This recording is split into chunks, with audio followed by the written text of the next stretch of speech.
ya puskesmas itu limbah medis ketika saat COVID itu sampai dengan saat ini semuanya itu overkapasitas,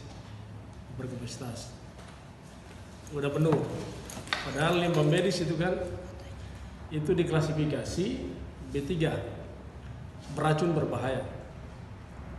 Ya, misalnya di puskesmas WHO, misalnya di puskesmas Paso, dan puskesmas yang lain semuanya udah penuh.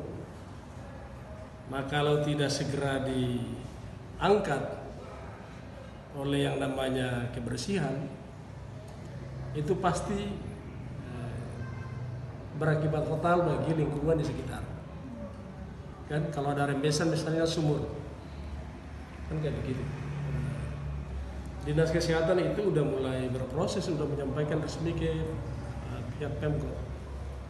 Tapi sampai saat ini belum ada eksekusi anggaran dari Kaban.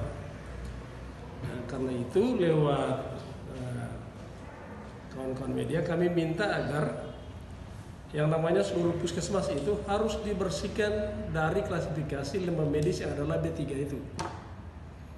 Agar puskesmas sebagai rumah kesehatan yang ada di negeri, yang ada di desa, pusat kesehatan masyarakat itu memang benar-benar steril, memang benar-benar baik untuk melakukan pelayanan kesehatan.